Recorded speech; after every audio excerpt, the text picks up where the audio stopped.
اگر عمر وفایش میکرد، فیض وایدووا یکی از شناخته‌ترین حامیان حقوق تاجیکستان روز 24 دکامبر به سن 57 میرسید. فیض وایدووا 4 ینوری سال 2019 در سن 55 در پی بیماری زکام از عالم چشم پوشید. فیض وایدووا 2 هفته قبل از مرگش در بیمارستان بستری کرده شد. او را بعد یک هفته جواب دادم، ولی شب 28 دکامبر احوالش ناگهان بد شد و به حالت کما افتاد. جنازه فیض وایدووا را همان روز 4 ینور در قبرستان گنبد زادگاهش جماعت خسته‌ورز نویه غفورov به خاک سپریدند.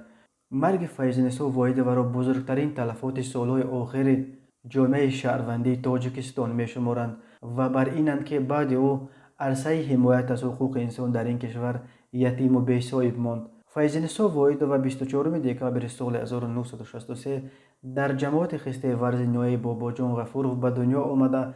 سال 1986 رشته حقوق شناسی دانشگاه دولتی مسکو را ختم کرده است. از سال 1995 همچون ادوکات فعالیت داشته در پرسر و صداترین پرونده ها اشتراک کرده است. گلوبال وایس در سال 2016 فیض وایدووا را یکی از 6 زن فعال تاجیک در شبکه‌های اجتماعی عنوان کرده بود.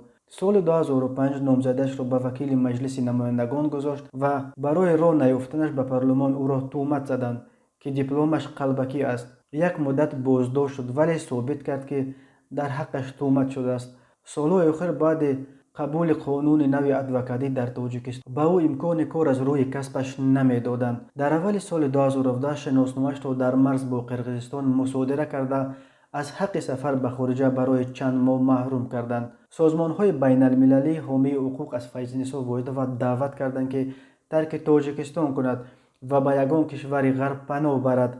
گرفتن مقام پناهندگی برای اپای فیض دو کرده بود، ولی او از ترک تاجیکستان خودداری کرد.